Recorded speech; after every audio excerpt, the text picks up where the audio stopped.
I take it Kevin's not coming today. Yeah. Hey, everybody. I'm Brad Soloto. I'm a recovered alcoholic. As you may have guessed, Kevin's unable to join us today and has asked me to fill in for him again. And it's been a while since I've done that, I think. And it's also been a while since I've been here. I missed the last 3 weeks with traveling and some personal and some work. So I'm super happy to be here again.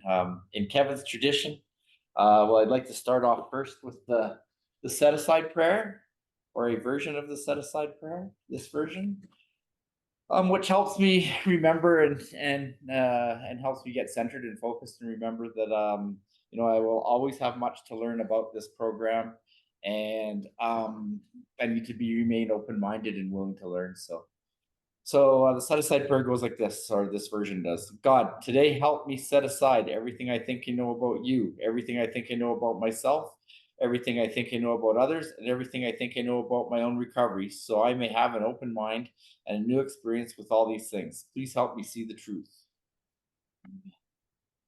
Then, following Kevin's tradition, this is the fourth dimension big book study. Our big book talks about being rocketed into the fourth dimension in two different places. The first one is on page 8, where it says, I was soon to be catapulted into what I like to call the fourth dimension of existence. I was to know happiness, peace, and usefulness in a way of life that is incredibly more wonderful as time passes. And the second place where it talks about the fourth dimension is page 25, where it says, we have found much of heaven and we have been rocketed into a fourth dimension of existence of which we had not even dreamed, right? And so those are the two places that it talks about the fourth dimension, and the namesake for this big book study. So Kevin tells me we are on step 9 today, which would begin on page 76. And if you would like, I don't know if he would have covered step 8 last week, and the different, how we might want to organize that list of people we need to make amends with, to ensure that there's the people that we're willing to make the amends to, and by geographic area he likes to do it, and those that we're willing to make amends to, those that maybe we're not so willing, and those that we say no way, no how, we're never going to do it. And now we've got that list organized. Is that where we left off last week? Does that sound right? Perfect. Any comments or questions or concerns or anything anybody wants to talk about from last week? We'll just start from the beginning of page 76 then. I wasn't here last week. I just was wondering. I wasn't either, so I was going to start with, now we need more action, without which we find that faith without works is dead. Excellent. Brad, I'll start there. Okay, and so Vincent, I usually just read it myself, but I'd be happy for you to read it, and I'm not going to cut you off, so I'm going to cut you off. I'm going to try and be better at that at times, okay? Okay, I'm not trying to steal your thunder. No, I'm happy for you to read it. I'd love it. I always say when I'm away and you read, I always miss it, so let's do it. Excellent. Thanks, Brad. I'm excited. Me too. Now we need more action, without which we find that faith without works is dead. Let's look at steps 8 and 9.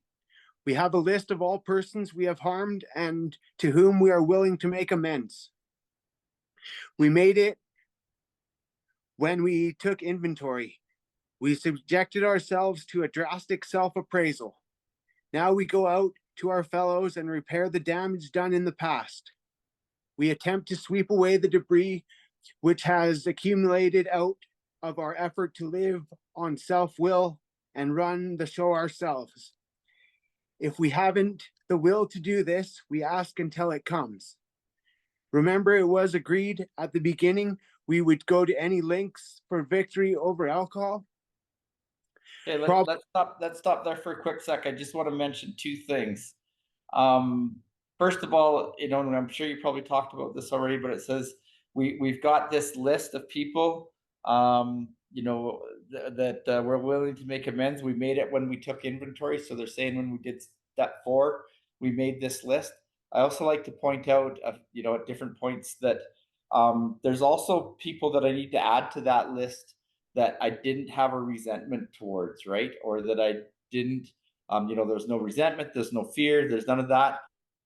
But there's still people that I harmed that need to be on that list, or places or things that I've harmed, right? Like the example I always use is, you know, in junior high school, I stole a chocolate bar from the gas station down the street from my school. Well, I don't have a resentment towards that gas station, right? There's no fear of that gas station. In fact, it hasn't existed for most of my life anymore. It's been long, long gone.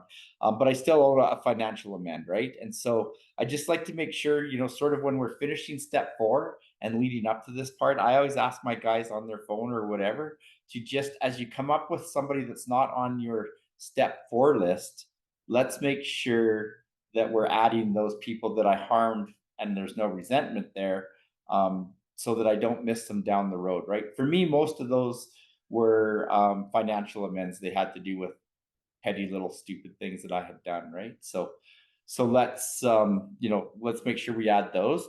The other one I wanted to add, yeah, or just mention, is it says, you know, that earlier we had said we would go to any lengths for victory over alcohol, right? And in that reading that we read in every meeting virtually we go to and how it works, it says that, you know, we've promised that we'd be willing to go to any length to recover, right? And so this is where that's going to probably become important. Now, I saw somebody's hand was up. James, I think it was. Is there something? Did you want to say something, James? No? Okay. Well, let's carry on, Vincent.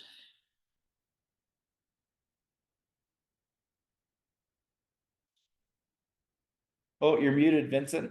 You're muted. There we go. Probably there are still some misgivings. As we look over the list of business acquaintances and friends we have hurt, we may feel diffident about going to some of them on a spiritual basis. Let us be reassured. To some people, we need not and probably should not emphasize the spiritual feature of our first approach. We might prejudice them at the moment we are trying to put our lives in order. But this is not an end in itself. Our real purpose is to fit ourselves to be of maximum service to God and the people about us. It is seldom wise to approach an individual who still smarts from our prejudice to him and announce that we have gone religious. In the prize ring, this would be called leading with the chin. Why lay ourselves open to being branded fanatics or religious bores? We may kill a future opportunity to carry a beneficial message, but our man is sure to be impressed with a sincere desire to set right the wrong. He is going to be more interested in a demonstration of goodwill than in our talk of spiritual discoveries. Okay, so you know, diffident is just sort of unwilling, not excited about, I don't want to do, right? So I might feel diffident about going to them on a spiritual basis. I might not be so willing to or want to go to somebody and say, hey, I found God. Now this is, you know, what I want to do, right? Then we don't necessarily have to tell people that, you know, I've got this spiritual connection with a higher power. That's not necessarily the best way to approach a lot of these. You know, in fact, that person that I'm making an amend with, in a lot of cases, they might not be interested or might not care, or that might scare them away, right? That might go, oh, here we go, another one of those religious quacks, right? And so that might actually jeopardize or make our amend less effective. The really big thing I want to point out, it says, you know, but this is not the end in itself, and this, you know, our real purpose is to fit ourselves to be of maximum service to God and the people about us, right? So that's our real purpose in life, is to make sure that I try to be in this maximum fit spiritual condition so that I can be of purpose to God and the people about me, right? I often share, Kevin's been my sponsor for, I don't know, 7 or 8 years now. And the first time we went for lunch, I asked him what my assignment was. And and I probably asked him in those last 7 or 8 years, probably 4 times if he remembers what he told me. And every time he doesn't remember. But what he told me was, in every interaction for the rest of my life with other people, my job is to figure out in that interaction, how can I be of service to those people in that situation? And I was like, perfect, got it. Sounds easy, right?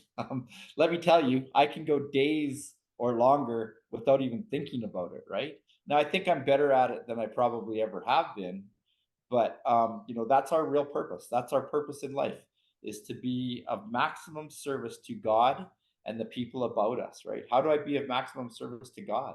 Will I be of maximum service to the people around me, right? I try to live these principles in every instance, in all walks of life, in everything I do, right? That's how I be of maximum service. But do I live up to that? Absolutely not, right? But that's a spiritual target or a spiritual goal. I'm nowhere near living up to that at every single situation, right? But I'm better today than I was. I'm not always going to say I'm better today than I was yesterday, but I'm almost always better today than I was a month ago or 6 months ago, right? And sometimes I regress, but that's really what our purpose is, right? Is to be of maximum service to those around us. And then it says, but our man is sure to be impressed with a sincere desire to set right the wrong, right? How many times have we told some of the people in our lives over and over again that we're sorry for, and go right back out and do the same thing, right? So people aren't interested in hearing from us and what we have to say so much as a demonstration of change, of real change, right? You always hear about the person who, the sponsee who, after, a month of sobriety, can't believe that their partner doesn't trust them yet, right? Well, it's because we've disappointed those people over and over again with these, I'm sorry, I'm sorry, I'm sorry, it'll never happen again, right? But until I make real change in my life, through this program, I'm bound to let those people down over and over again, right? So it says he's going to be more interested in a demonstration of goodwill than in our talk of spiritual discoveries, right? Does he want to hear that I found this higher power that I'm on fire about? In most cases, no, they don't want to hear that, right? But they're interested in seeing change, real change.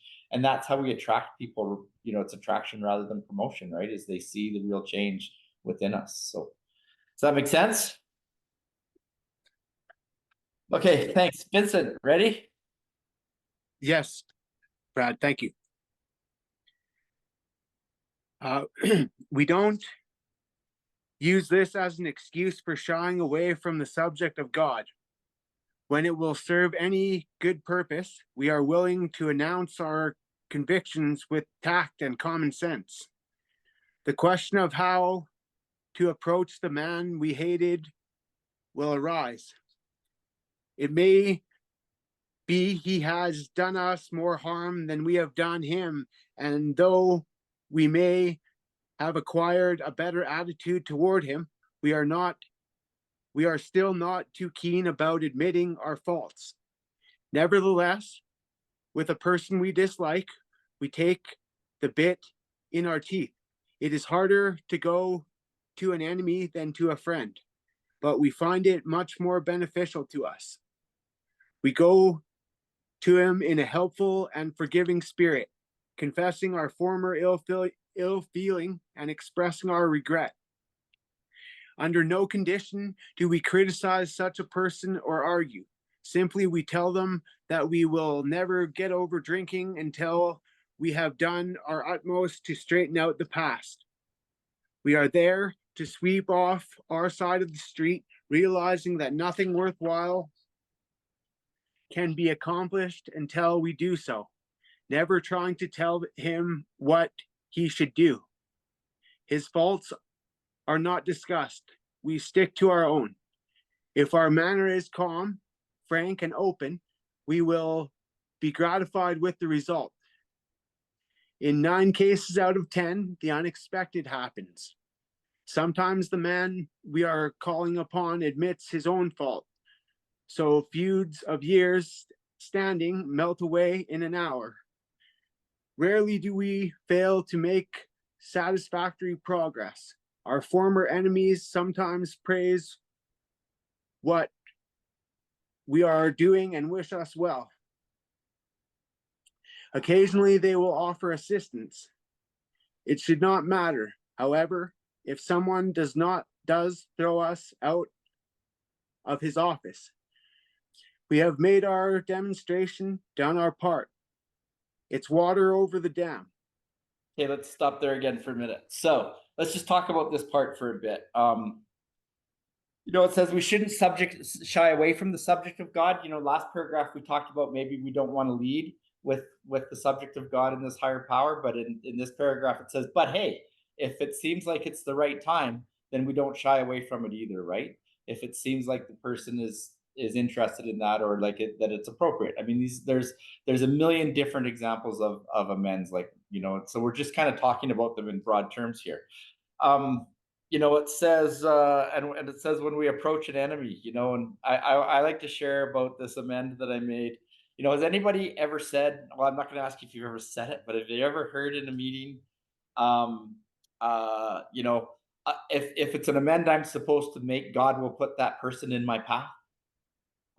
Those are the kinds of things that make me cringe because I've said them, right? When I hear them, it makes me cringe. And the ninth step doesn't say, we made amends whenever the opportunity arises. We make amends wherever possible, right? Meaning that it's not in my time. It's not in God. It's wherever possible. So I need to be actively going out and trying to make these amends, right? So I'm going to tell you about this amend where I did not do that. And it was somebody that I really didn't want to make the amend with. It was an old boss of mine. I didn't want to make the amend because he didn't. It's also an example of an amend where he didn't know I owed it to him because I'd said stuff about him behind his back. And it's really kind of funny. Him and I were co-workers and we had a common boss. And then our boss quit to go work somewhere else. And I said, Regan will be the boss. Regan's worked here longer than I have. He's worked in this industry longer than I have. He's an engineologist. He has all of the reasons to be the boss. And then Regan got made the boss and I resented the hell out of him for it, right? as I was telling everybody he would be the boss. So bunch of time goes by. I quit the company. He quits the company. At this point now, he is the CEO of a great, big, huge oil field service company. He's now since retired, but at the time of this amend, he was the CEO of this great big international oil field service company. And I'm at a noon meeting in downtown Calgary. And I come out of that meeting and we're all standing around smoking, as one might do. And there's 4 or 5 of us there, and it's 1:15, the meeting's over. And I see Regan walking down the street with another coworker. And I'm like, oh, here comes this guy that, here it is. God's putting him in my path. Maybe it's a sign. As he's walking up, I'm looking around, there's a whole bunch of bystanders there. There's people that are with me after the meeting, and he was with maybe even 2 people. And just as he's approaching, he hasn't said hi yet or anything. All the people I'm with scatter. They're all like, oh, got to go back to work. Regan looks at the person or 2 people with him and says, hey, this is my friend Brad. I'm going to chat with him for a minute. Why don't you guys head back to the office? I'll catch up to you later. And I'm like, are you kidding me? Here we are standing on the street corner, the 2 of us, where there was 8 people all together a minute ago. There's now just him and I, right? And so God will put that person in your path, but that's not what our book tells us to wait for, right? So, we minute or 2 of small talk. I tell him about being sober now. I'm pretty new in sobriety still, like less than 2 years. And I proceed to make this amend with him. And he's absolutely baffled. He's like he said I always treated him well as his boss, all this stuff. But he's like, but there was times behind your back where it's like, oh, he doesn't know what he's doing. We're not, whatever it was, right? And he then goes on to proceed and tell me that he has problems with overeating, and and he wants to hear. He says, "Will you tell me about your journey to sobriety?" Right? And we'd worked together for 10 years. He knew my journey to drinking, right? But he wanted to hear about my journey, and we stood on that street corner for probably close to an hour, right? And we've been good friends ever since, right? And so I just I like to share that story because we it wasn't that we were we weren't bitter enemies, but we weren't friends at all, really, right? And when it talks about the person that we don't like and all that stuff, it's amazing what can happen in a half hour or an hour, right? It's amazing. So we should be seeking out those opportunities, not waiting for God to put that amend person in my path, right? I could have done that a year earlier easily, and that would have all been good. So, yeah. Any questions or comments about any of that? The next part we're going to read is we're going to get into a paragraph that's going to talk to financial amends, right? Most of us owe money to somebody, so take her away, Vincent. Thanks, Brad. Most alcoholics owe money. We do not dodge our creditors, telling them what we are trying to do. We make no bones about our drinking. They usually know it anyway, whether we think so or not. Nor are we afraid of disclosing our alcoholism on the theory it may cause financial harm. Approached in this way, the most ruthless creditor will sometimes surprise us. Arranging the best deal we can, we let these people know we are sorry. Our drinking has made us slow to pay. We must lose our fear of creditors, no matter how far we have to go, for we are liable to drink if we are afraid to face them. Right. So what's the biggest reason I don't want to answer my phone? It's somebody calling looking for the money I owe them, right? And so if I take care of those things, I'm no longer afraid to answer my phone. Except these days I am, because there's so many scams out there. But and the other part to it is it says we make the best arrangements that we can. What we're really talking about is, if I think I can pay $100 a month, I think I can probably do that. Let's make an arrangement where I can pay $50 a month if I can, right? The thing is, we do not want to, whatever we promise to do, we can give them more, but if I give them less, they're going to go, yeah, can't be trusted, right? Right back where we said they missed a payment or they didn't pay as much as we'd agreed to, right? So I want to make sure that I can make that monthly payment. And when I go to them to try and make arrangements, I don't show up empty-handed either, right? Like I show up with a little bit of money to get started, right? I want to make, here's what I'd want to do. Here's my first payment. I hope, can we agree to this, right? And so it's really important that we come to terms with something, if possible, that I know I can make, that I'm not going to miss a payment. I'm not going to come up short, right? Otherwise, we're still that guy. We're still the guy that we were before, right? So that's important. Okay, thanks, Vincent. Yeah. Perhaps we have committed a criminal offense, which might land us in jail if it were known to the authorities. We may be short in our accounts and unable to make good. We have already admitted this in confidence to another person, but we are sure we would be imprisoned or lose our job if it were known. Maybe it's only a petty offense, such as padding the expense account. Most of us have done that sort of thing. Maybe we are divorced and have remarried, but haven't kept up the alimony to number one. She is indignant about it and has a warrant out for our arrest. That's a common form of trouble too. Although these reparations take innumerable forms, there are some general principles which we find guiding. Reminding ourselves that we have decided to go to any lengths to find a spiritual experience, we ask that we be given strength and direction to do the right thing, no matter what the personal consequences may be. We may lose our position or reputation or face jail, but we are willing. We have to be. We must not shrink at anything. Right. So just one quick sec, Vincent, is like that's some ninth step prayer stuff right there, right? So we're talking about criminal or legal issues and problems that we might have. Again, it says reminding ourselves we have decided to go to any lengths, right? Like we talk about in how it works. We ask, that means we pray. We ask, who are we asking? We're asking God or our higher power, right? We ask that be given the strength and the direction to do the right thing, no matter what the personal consequences are, right?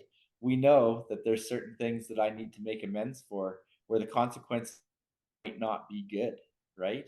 And I have to be willing to do that. We're going to read about some alternative ideas rather than just showing up, and saying, "Here I am, throw me away."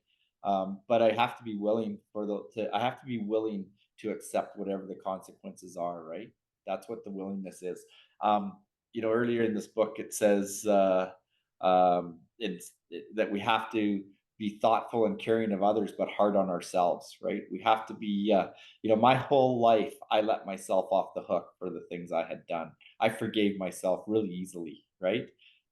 I wouldn't forgive you. That's why I had resentments. I found you guilty of whatever it was, and penalized you for it, right? But I expected forgiveness, and so now I have to be hard on myself, and I have to be willing to accept the consequences for my actions, and not shrink from them, right? Okay, carry on, Vincent. Thank you. Thanks, Brad. Usually, however, other people are involved. Therefore, we are not to be the hasty and foolish martyr who would needlessly sacrifice others to save himself from the alcoholic pit. A man we know had remarried because of resentment and drinking. He had not paid alimony to his first wife. She was furious. She went to court and got an order for his arrest. He had commenced our way of life and secured a position and was getting his head above water. It would have been impressive heroics if he had walked up to the judge and said, "Here I am."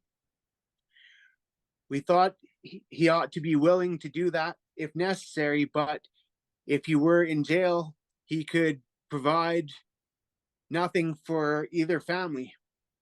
We suggested he write his first wife admitting his faults and asking for forgiveness. He did, and also sent a small amount of money. He told her what he would try to do in the future.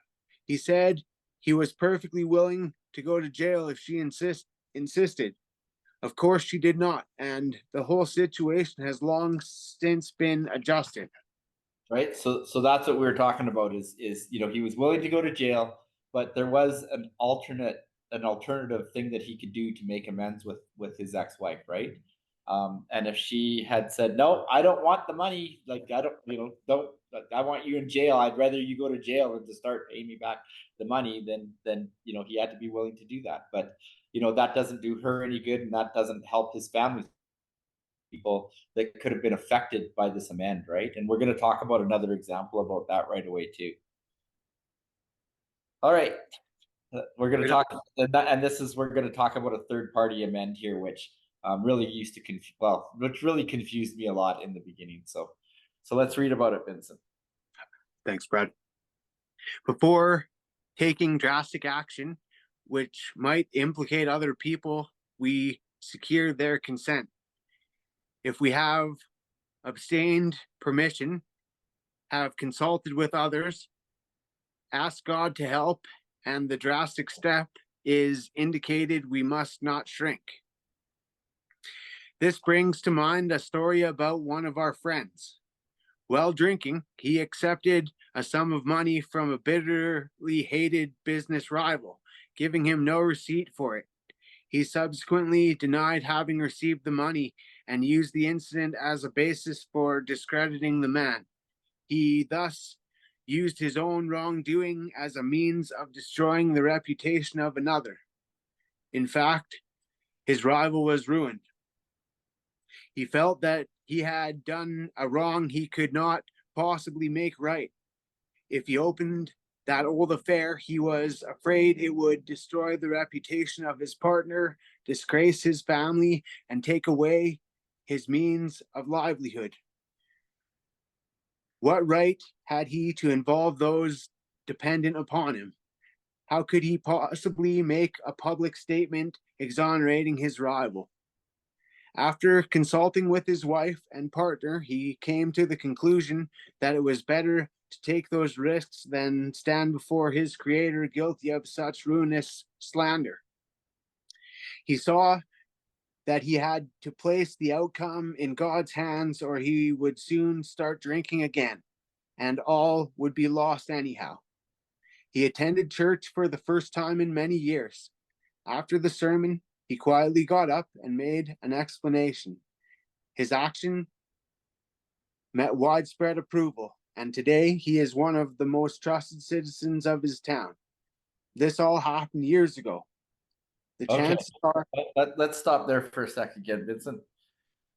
So, I'm supposed to make amends wherever possible, except when to do so would injure them or others. So there's a whole lot of thing in this book where I read it and I read the first part and I miss the last part, right? So in that step, I did not understand the or others part at all, right? So I make amends whenever I can, like, or wherever I can, wherever possible, except when it could injure them.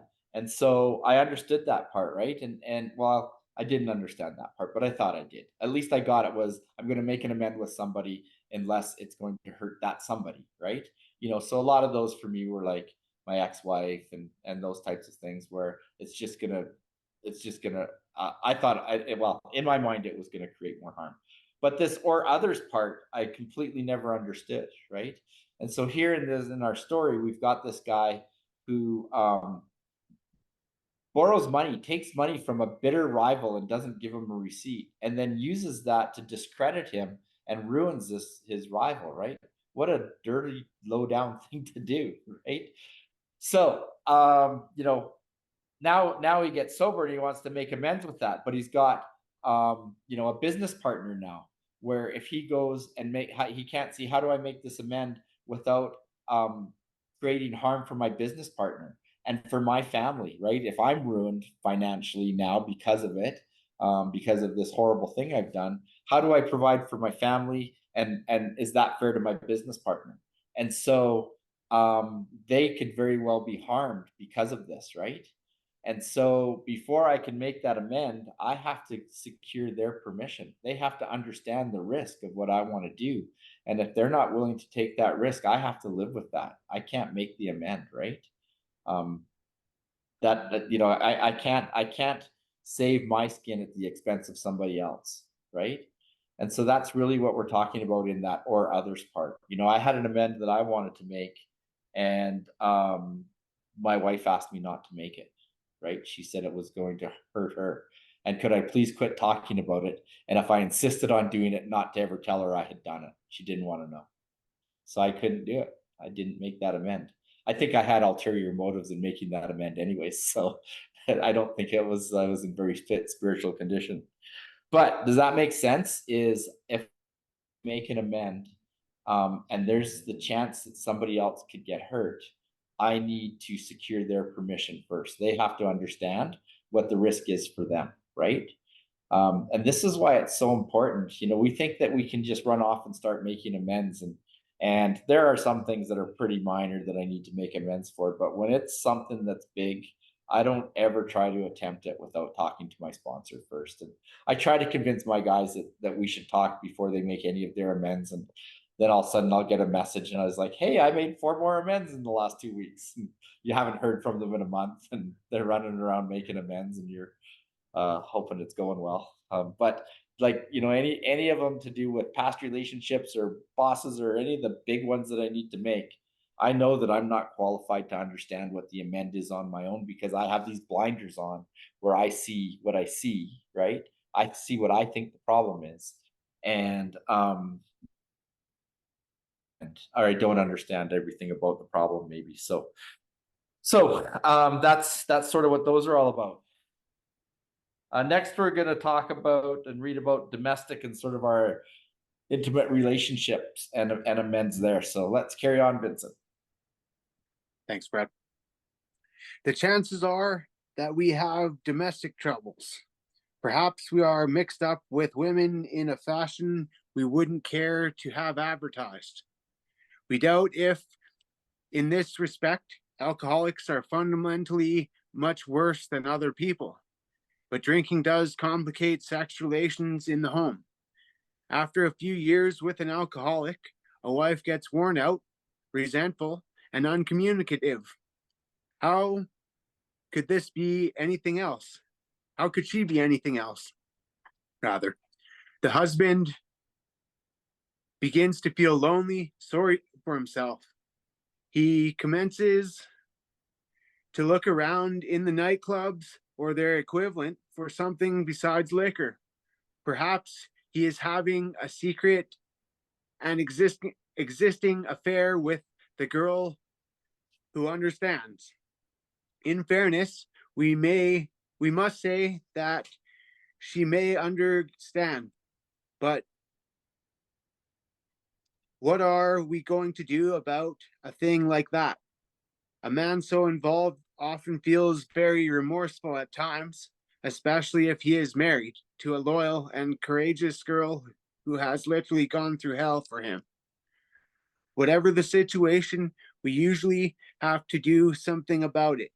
If we are sure our wife does not know, should we tell her? Not always, we think. If she knows in a general way that we have been wild, should we tell her in detail? Undoubtedly, we should admit our fault. She may insist on knowing all the particulars. She will want to know who the woman is and where she is. We feel we ought to say to her that we have no right to involve another person. We are sorry for what we have done, and, God willing, it shall not be repeated.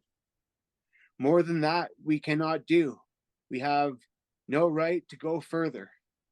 Though there may be justifiable exceptions, and though we wish to lay down no rule of any sort, we have often found this is the best course to take. So just super quickly on this part, right, is it comes back to I'm going to create harm for someone else, right? So if my partner doesn't have any idea that I might have been wild and crazy, do I tell her? Because that's obviously going to hurt them, right? If they do have a bit of an idea, then maybe I have to give all the details. But under no circumstances am I able to reveal anything about a third party, because that's going to create harm for them, right? And so these are really, really, really tricky things. They're very tricky things, right? And that's again, we can't create harm for others. So okay, let's carry on. Yes, thanks, Brad. Our design for living is not an easy. Our design for living is not a one-way street. It is as good for the wife as for the husband. If we can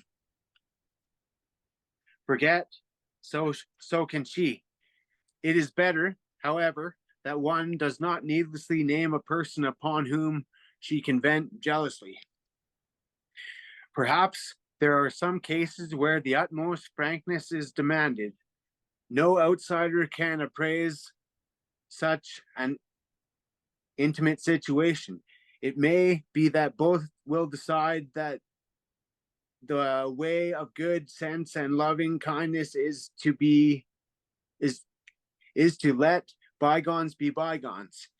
Each might pray about it, having the other one's happiness uppermost in mind. Keep it always in sight that we are dealing with that most terrible human emotion, jealousy.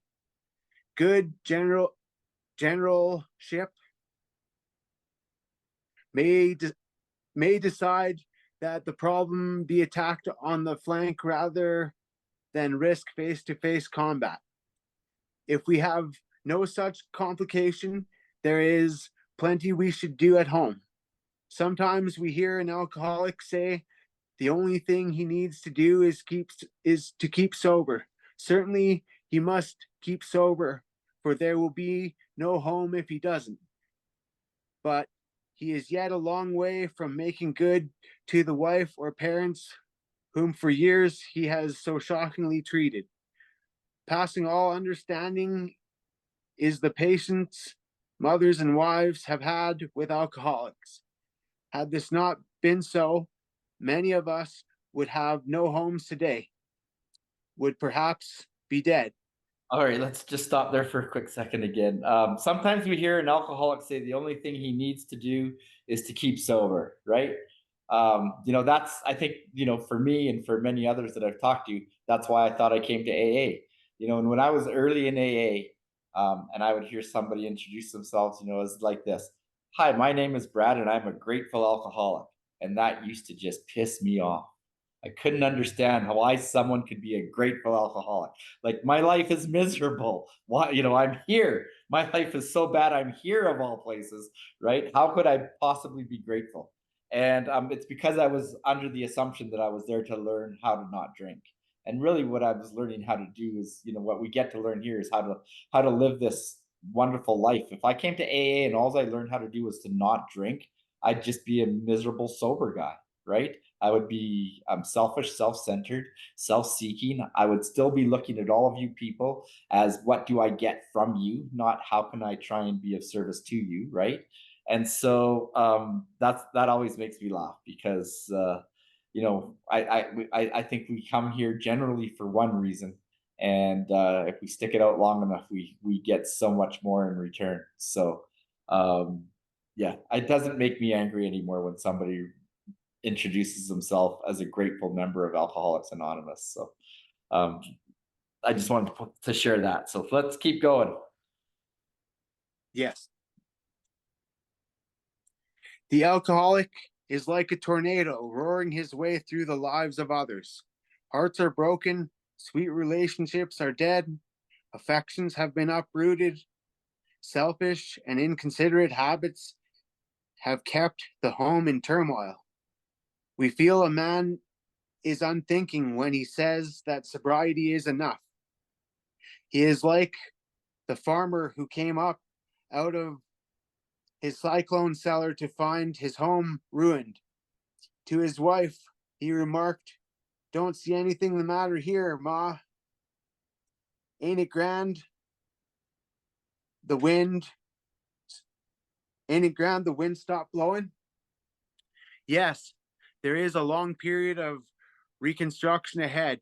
We must take the lead. A remorseful mumbling that we are sorry won't fill the bill at all. We ought to sit down with the family and frankly analyze the past as we now see it, being very careful not to criticize them. Their defects may be glaring, but the chances are that our own actions are partly responsible. So we clean house with the family, asking each morning in meditation that our Creator show us the way of patience, tolerance, kindness, and love. The spiritual life is not a theory. We have to live it. Unless one's family expresses a desire to live upon spiritual principles, we think we ought not to urge them.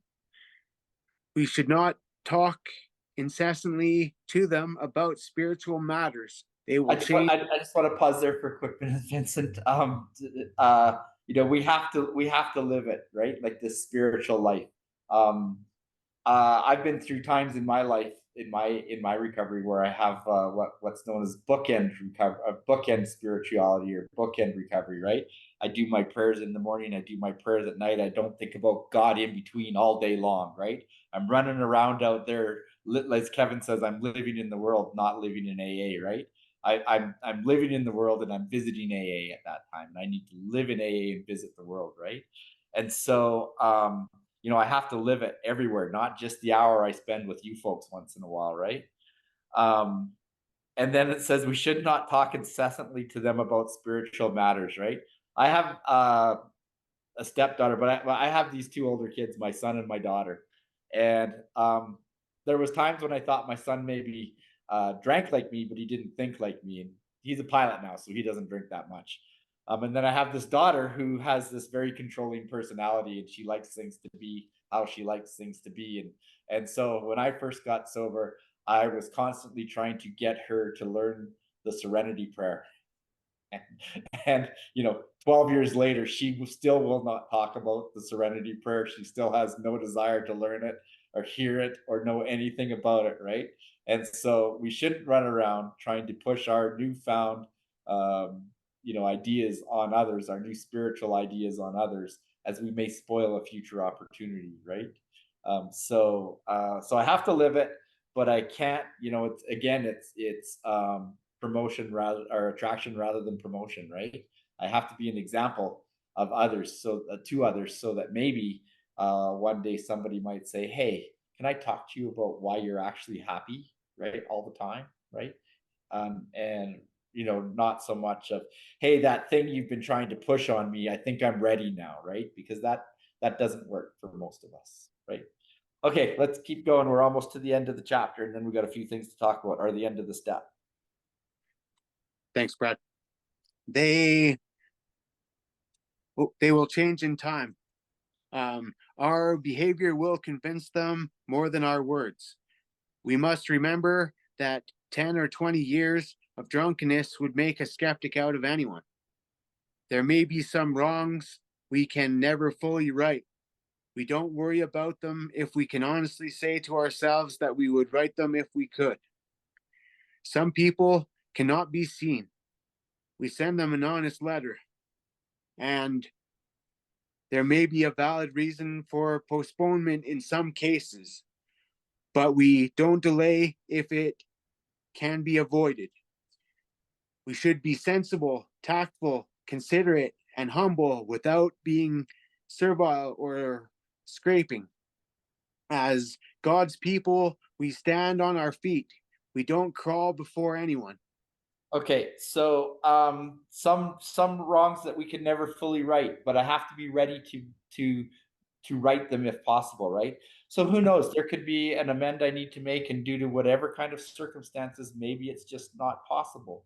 But I need to be willing to make that if circumstances change. I need to be willing, right? I need to be ready to make that amend if somehow circumstances change that make it possible. There's some people that cannot be seen. We send them an honest letter, right?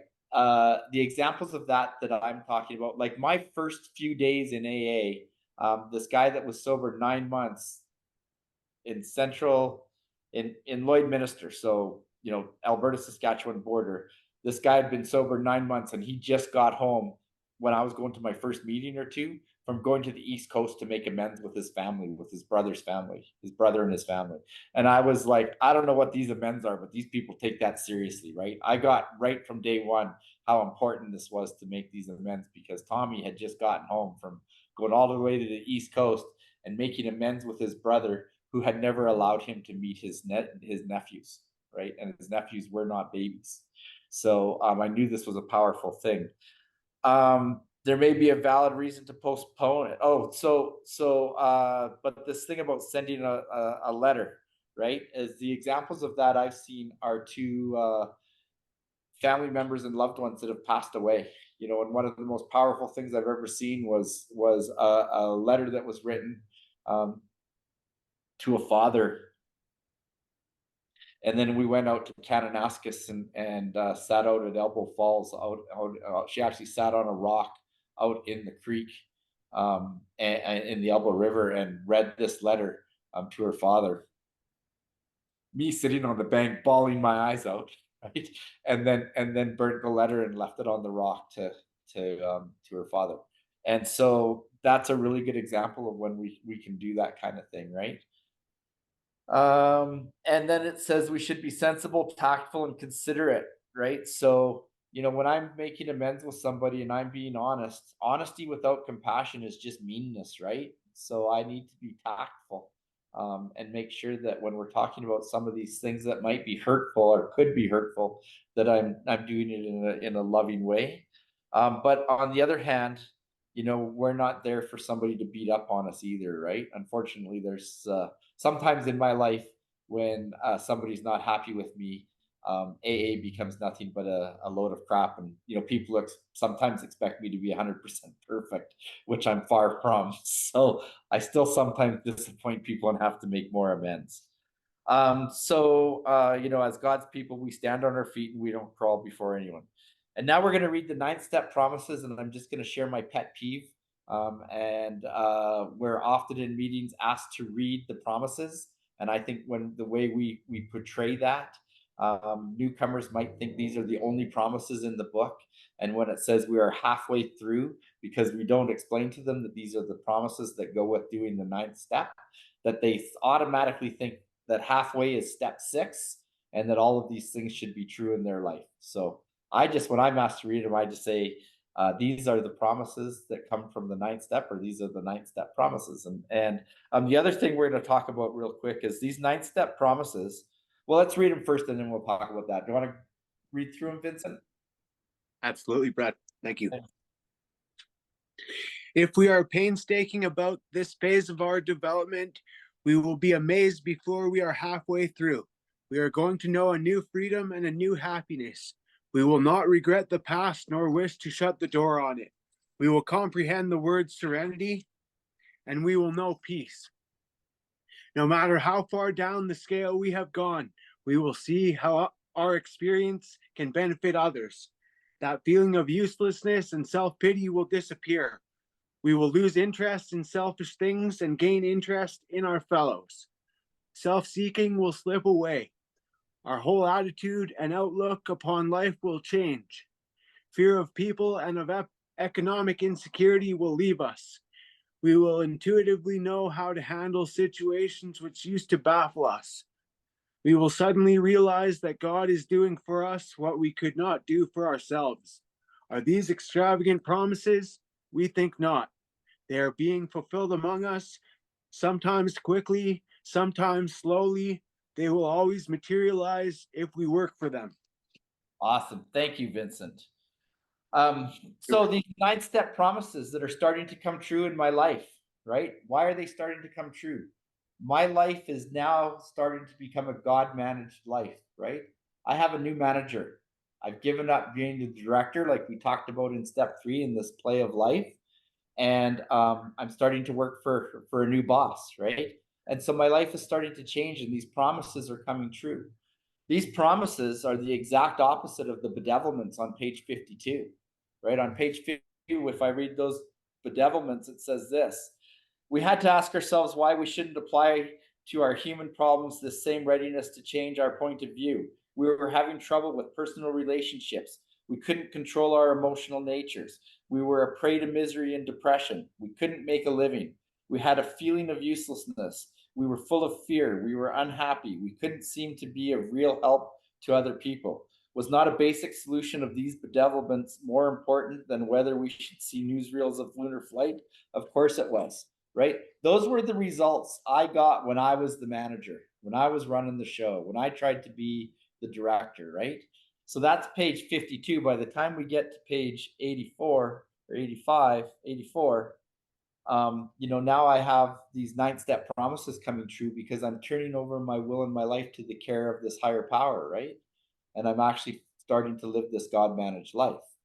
And so these promises are starting to come true.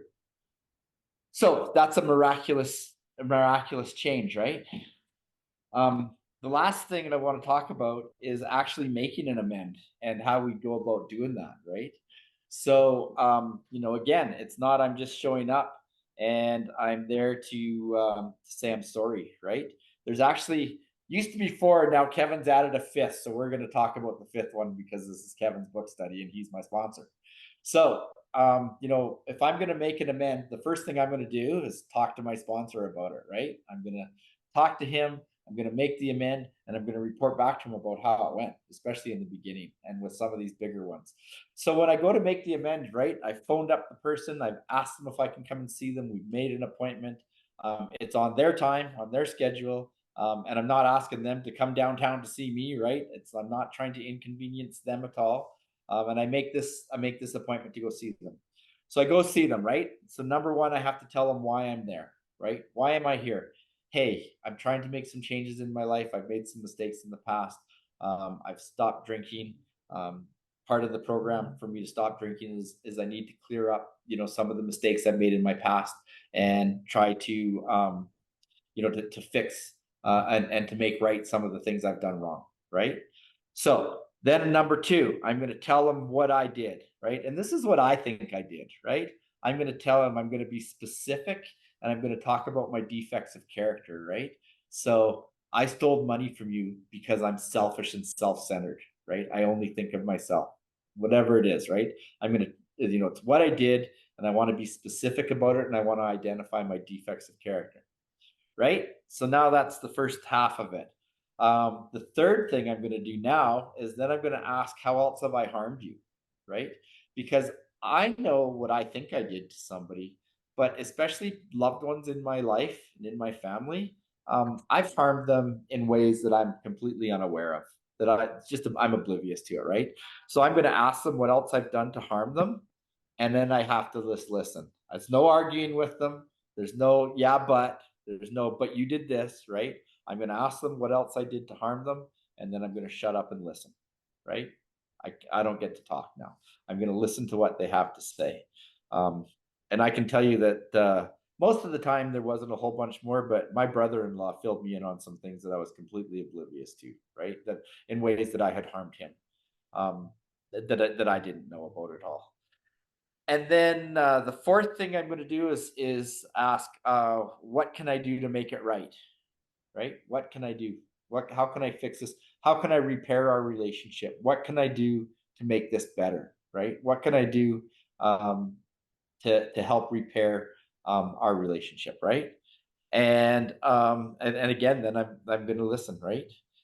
And then the fifth thing that Kevin has recently added, because one of his sponsees had this experience, is I'm going to ask that person if there's anybody else that I might not be aware of that they know that I need to make an amend with, right? Because Kevin had a sponsee who made an amend, and somebody told him, gave him somebody that he wasn't even on his radar for needing to make an amend, because again, he didn't understand that he had hurt that person, right?